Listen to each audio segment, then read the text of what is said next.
and welcome to Tuesday. It's the second day of this week. We began the work week on Monday. Here it is Tuesday, although that does not really mean two as in second day of the week. Nevertheless, here we are on Tuesday, the second day of our time of our meditations in Hebrews. We want to jump right in, and surely the Holy Spirit is going to meet us today, and something is going to come to the surface. We're going to be able to take in these passages in Hebrews, and it is going to challenge us, bring spiritual life and transformation as we move towards Him and with Him. So let's look at Hebrews chapter 10. We're looking at verses 8 through 14 today. There's going to be some smaller chunks tomorrow and possibly Thursday, but we're taking some bigger chunks earlier in the week here. This is just the way that this naturally breaks out. Remember that the chapters and the verses were put in much later for the ease of being able to track through and stay on the same page. It's much like legal documents sometimes have every line numbered so that you can make a reference to something by number and you can get to that line quickly. Some of the, I've seen Shakespearean plays and other things with a numbering system so you know what page and what number line so that you can get to the information quickly. It's just to help you move around within the body of the text. It doesn't always break logically. It doesn't always keep a cluster of verses that go together. And so sometimes those numbers and the way they're laid out will actually cause us to mentally disassociate from a previous passage because it's in a previous chapter. Because those chapters become arbitrary distinctions that previously simply were not there. They were inserted later to help us to deal with it by laying it out in chapter and verse headings. So we're looking at Hebrews chapter 10, verses 8 through 14, and he says, first he said, now he's now explaining what we covered yesterday on Monday. He's now explaining it. So he's acting as a commentary upon Psalm 40, and he's making application to the Messiah. First he said, sacrifices and offerings, burnt offerings and sin offerings, you did not desire, nor were you pleased with them, though they were offered in accordance with the law. So he's saying, this is what he said, even though they were offered in accordance with the law. They lined up with the law. Then he said, here I am. I have come to do your will. And you remember that we talked about, Father, not my will, but your will be done. Jesus was consistently saying things to his disciples like, if you're going to follow me, then you're going to have to walk like I do. And what does that mean? You're going to have to take up your cross daily, which means you're going to have to die that excruciating death to self. Your own agenda is not going to cut it, boys. That's what he was telling his disciples. Here I am, I have come to do your will. His objective was simply to do the will of the Father. Why did he pray? To discern the will of the Father. Why did he not go visit Lazarus immediately? Because the will of the Father did not release him to go visit Lazarus until it was too late for him and he had passed away. It was done purposely because it was the moment that he needed to be revealed as the resurrection and the life. So he says, I have come to do your will. That was always the bottom line for Jesus. He sets aside the first to establish the second. He's laying aside the stipulations of the law to establish the second. What? The second covenant. The second covenant. And by that will, we have been made holy through the sacrifice of the body of Jesus Christ once for all. We've been made complete. The brokenness has been made whole. We can come into completion. We can come into the totality of all that is desired for us through the sacrifice of the body of Jesus the Christ. One time, for everyone. The old system was multiple times every year for everyone. Now that's once for all. What a superior sacrifice. Now he breaks this down in the language of the idea of the priest, and he says, day after day, every priest stands and performs his religious duties. In the functioning of the temple, it was a daily ritual. It was a daily thing. It kind of reminds me, there was an old Dunkin' Donuts commercial in which the man is always getting up very early in the morning, because if you're going to run a donut shop, you have to be up at 3, I would think, at least 3. Then you go to the donut shop, you work with the dough, you cook the donuts, bake the donuts, ice the donuts, place them in the case, because people want to come starting at 6 in the morning and pick up fresh donuts on their way to work. This is the way the world works.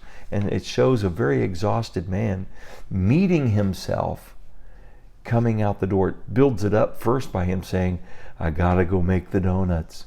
I gotta go make the donuts. And then one day he meets himself, his very exhausted self coming back into the house, meets his very sleepy self coming out of the door, and they're both saying the same thing. I've got to go make the donuts. Why? Because they were constantly making donuts. Here's what the priests did. They basically got up every morning very early and said, I got to go make the sacrifice. I got to go make the offerings. I got to go through the ritual, the cultus that's been laid out in the book of Leviticus. I need to go make sure the lampstand has the fresh oil. I need to go trim the wick. I need to go place fresh showbread on the table. They had a daily thing that they were doing. It had to be done. Some things were done twice a day, some things more often. And it was the same old, same old. Once they learned their job, it never changed. And what you have to say about that? Boring. This is like the epitome of boring. Again and again he offers the same sacrifices. Why? Because men do not change. They fail. This is the one thing you can rely upon. Men will fail. Men will come short. Men will sin. And he's going to go offer sacrifices which can never take away sins. Never. But when this priest, now he's speaking of Jesus, but when this priest had offered for all time one sacrifice for sins, he sat down at the right hand of God. And since that time, he waits for his enemies to be made his footstool. So when we look back at the cross, that is where the priest, the Melchizedek high priest, Jesus, the Christ of God, had offered.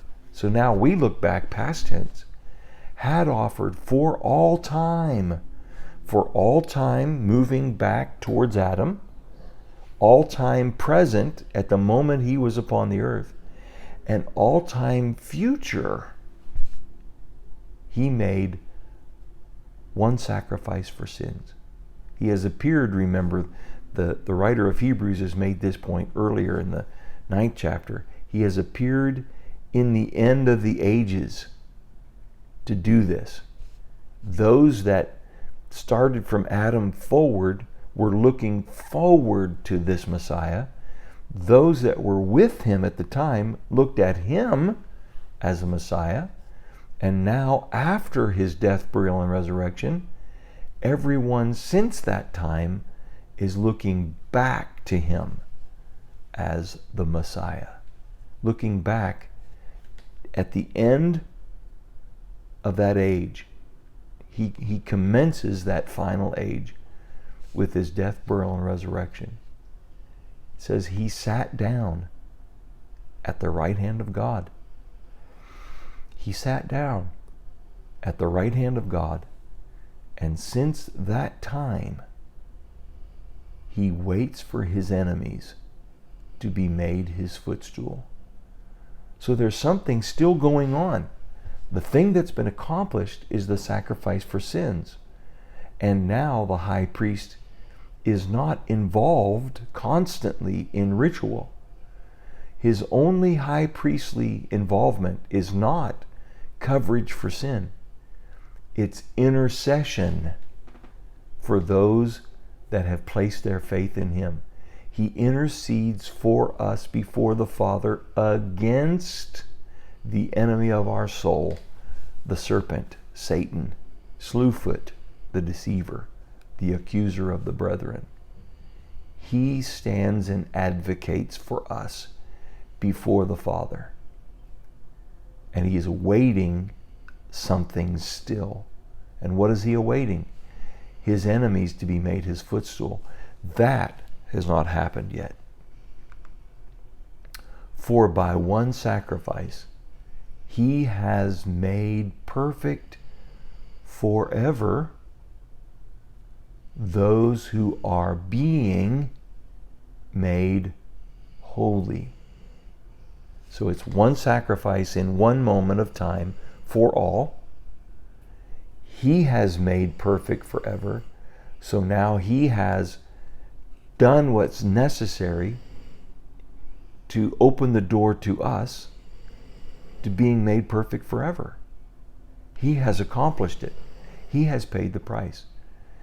He has made perfect forever those who are being made holy. Now, this is an opportunity to remind ourselves that we're born again and we're being saved. The event, born again. The process, being saved. And here is a synonym to that: being made holy. Being made complete, being made sufficient, being made entire, being made lacking nothing. This is the process in which we are engaged. And we have this assurance that he has paid the price and he has the goods as the high priest. He's paid the price and he can facilitate this to us. We are in the process. We are on the timeline. We are on the earth. We who are being made holy, being repaired, being made whole. What a tremendous salvation we have offered to us in the once and for all sacrifice of the great high priest, Melchizedek high priest, Jesus, the Christ of God. Aren't you glad you know him? This will give you a lot to think about today. I know I'll be dwelling upon it. There is a rich mine here that we can bring out solid gold, and the Holy Spirit will help us do it, and it'll change our life forever. He's in the forever business, isn't he? The Lord bless you. Have a great day. Grace and peace be upon you. We'll see you on Wednesday.